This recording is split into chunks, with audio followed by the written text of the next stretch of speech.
Hey everybody, welcome back to my channel. It is Karina from Per Diem Thrift. If you are new here, welcome. I am a full-time reseller on Poshmark and I also own my own brick and mortar consignment store. So today's video is another little controversial one. I don't know what it's been about me and these controversial topics, but that's just kind of what I want to share with you guys today. I'm talking about 5 reasons why I think resellers fail. I want to preface this though by saying that I don't really believe in the word fail.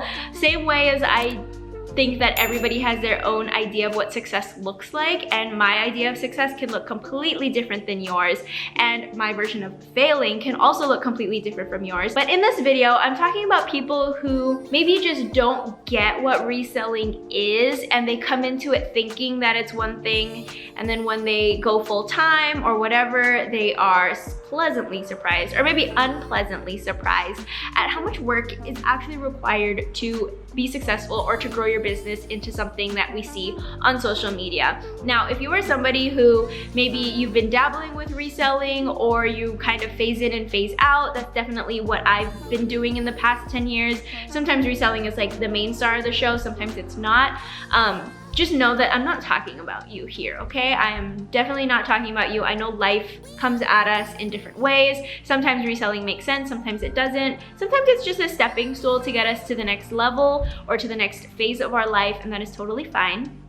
But I just want to share this video in case you are somebody who is thinking about going full-time with reselling, or maybe you are already full-time, or you're pretty deep in reselling and you're just kind of wondering if this is gonna be like a long-term thing or not, and you want to set yourself up for success.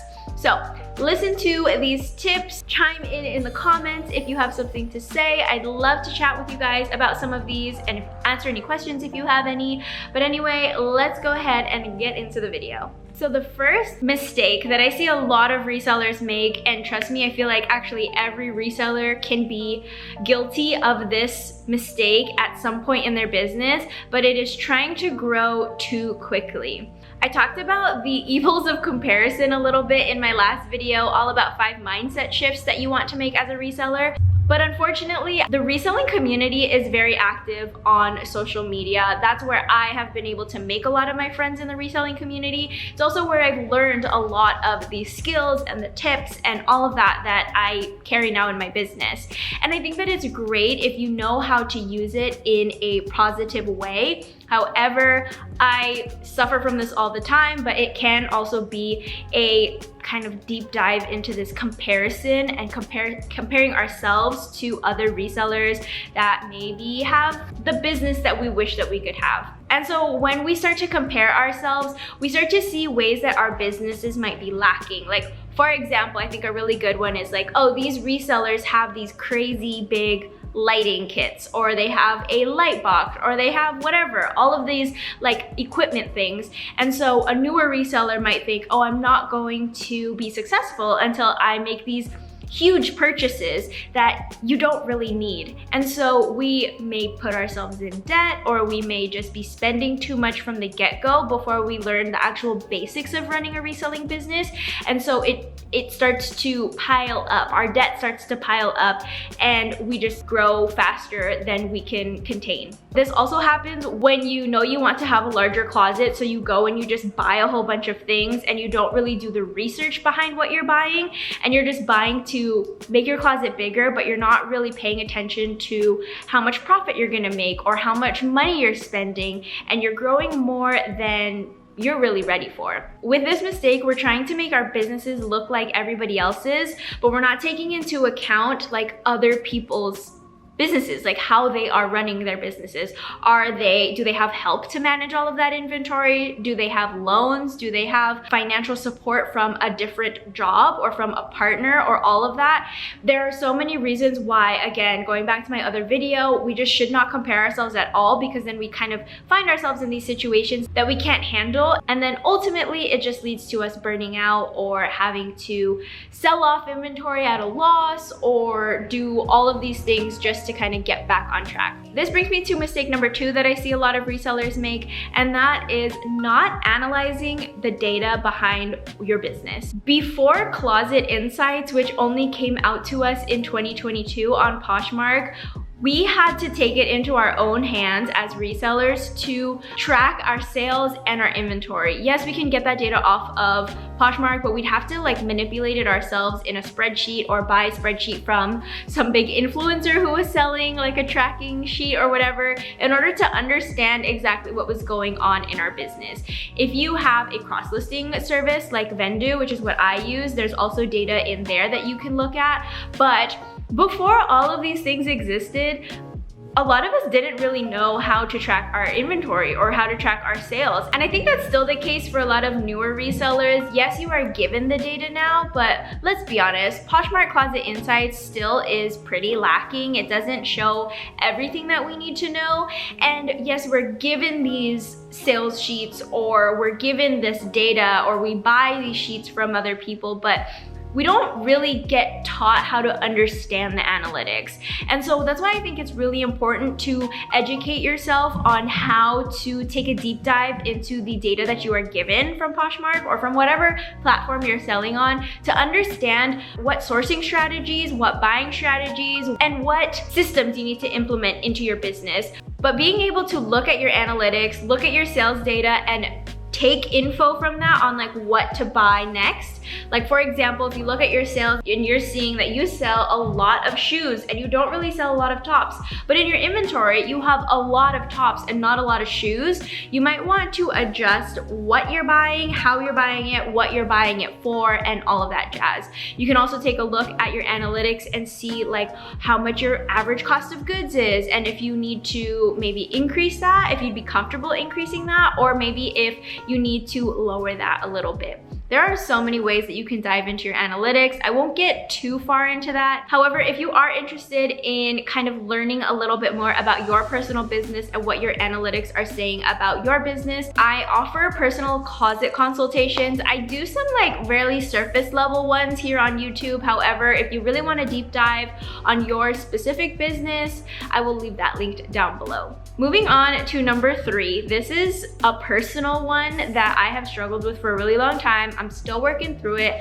I'm still getting there, but it is not managing your cash flow. I've seen this so much on Facebook groups of people who are just buying and buying and buying and buying and buying and buying and freaking buying, and they don't do any listings. They don't do any work really. They'll buy like 100 items a week but only list 5 or something like that, and they say that it's because they like to have a death pile, but in my opinion that is just hoarding, girl. You have so much inventory and so much money locked up that you can't even get a return on investment in because you're not putting in the work, and you really need to justify if you spending the $500 that you did or whatever amount of money and you're only making $100 a month, it just might not be worth it for you to be running your business that way. One of the biggest tips that I give any new reseller is to open a separate business checking account for reselling. Have all of your deposits from whatever platforms you sell on go into that checking account. Only make purchases for your business from that checking account, and just try to keep anything that is business related in that one account. It becomes so much easier when it comes time to do taxes. I am not a tax professional, so I can't give you guys any tips on that. However, it just kind of simplifies things and makes it a lot easier. Then you also know that you are not taking outside money and putting it back into your business. You're keeping everything kind of clean and relevant to your reselling business. Moving on to the 4th reason why I think resellers fail is that they don't treat their reselling business like a real business. And this kind of touches on a lot of what I've already talked about. No analyzing their data, no managing their cash flow or growing too quickly. But I think it's so important to remember that yes, thrifting is a hobby. It can be a hobby, but when you choose to take that hobby and monetize it, you have to come at it at a different angle and take it a little bit more seriously. That goes back to my other tip of like opening your separate checking account, making sure that you are tracking your data, tracking your sales, tracking your inventory, all of that so that you know exactly what you're spending, how much you're making, if you need to give yourself a budget, if you're spending money on other softwares, like for example, I pay for Vendu, I pay for Poshmark VA, I pay for my reseller Genie, I pay for a Shopify store, I pay for a lot of things that help me run my reselling business. And so I have to account for all of that and make sure that my sales are covering all of those expenses, and I'm also not overspending.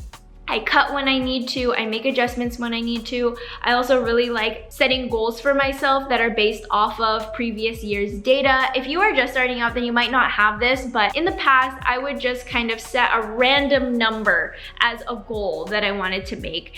And sometimes it would work, sometimes it wouldn't, just because I didn't have like real tangible evidence that I could reach that number. I didn't have a game plan for how I was gonna reach that number. And so it was kind of just like a shot in the dark. But now, especially now, because I'm actually trying to get funding for my brick and mortar store, I have to take all of it like real seriously, because I'm trying to convince other people, a bank, to give me money. And I have to prove to them how I can manage these payments and how I can make all of these things. So it really forces me to get serious about everything. And I mean, you guys might not be in the same position. You might not need to get funding or want to get funding or anything, but I still think it's important to kind of just look at overall like your expenses, your sales, and just, again, going back to that, analyzing your data and just seeing where you're at, what you're standing you're at. Especially if you guys are filing taxes, if you have an accountant or if you have somebody that you work with to get your taxes done, maybe just have like a sit down with them and try to figure things out. I know my reseller Genie does have a service where you can talk to an accountant if you use their services. Then you can check them out on their Instagram page. And if you guys don't know what my reseller Genie is, I have a whole bunch of videos about it, but it's pretty much an accounting software specifically for resellers. So it is a great tool if you're just starting out, and they have a great Facebook community that you can ask questions to. They have an accountant that you can ask questions with and even hire by the hour, I believe, to get those questions answered as well. The last reason why I feel like people don't make it in the reselling community is that they don't have a strong foundation or why for what they're doing. I know this sounds so freaking corny, and trust me, I get so tired of it whenever I like take a course or read a book or listen to a podcast about like how to be successful in business. It's find your why, or start with why, learn your why, know your why. And I know that it sounds really corny, but the truth behind it is your why should be the biggest motivating factor for why you are doing what you're doing. Whether it's reselling, whether it's becoming a parent, whether it's going to school,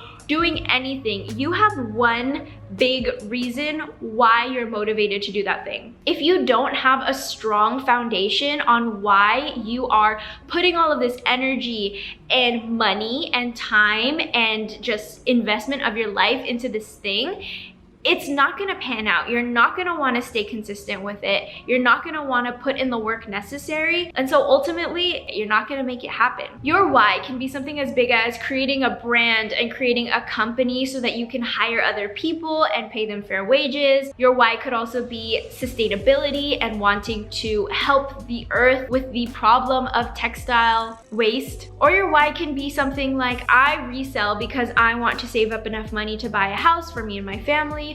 I resell to pay off debt. I resell to buy myself a car. I resell to buy my parents a house, whatever it is. Unless you have this one really, really powerful idea that is going to get you up and doing the work every single day, I don't think that it's gonna be worth it. Honestly, reselling is a lot of work, and sometimes for minimal payout, depending on your business model, obviously. But I think that if you have a good reason to do what you're doing, if you are truly compelled, if you are truly passionate about that idea, you don't necessarily have to be passionate about clothing, or you don't have to be passionate about Poshmark. As long as you're passionate about the idea of what you are aiming for, then you'll do whatever it is necessary to get to that point. But I think a lot of people come into reselling thinking that it's gonna be easy money and that it's just gonna be like passive income. There is nothing passive about reselling, by the way. And so if you are coming at it with that like get rich quick kind of mentality. I'm sorry to burst your bubble, but that is not what's gonna happen here. And unfortunately, you're just gonna kind of burn out because it's gonna be more work than you were originally hoping for. But anyway, those are the 5 reasons why I think resellers ultimately don't make it in the reselling community. I hope that this didn't resonate with a lot of you guys, and I wish nothing but the best for all of you guys. If this is truly something that you're passionate about and something that you want to pursue, I wish you nothing but luck. Actually, not luck. I am giving you all the good vibes, all of the positive energy, all of the motivation to go and get your businesses up and running to what you want it to be. And again, like, there's no hard feelings if reselling just isn't for you, or if it's just a stepping stool to get you to a different part of your life. There is no shame in that game, and I am here for you on your team no matter what you choose to do. But anyway, that is it for today's video. I hope you guys enjoyed, and I will see you guys next time. Bye!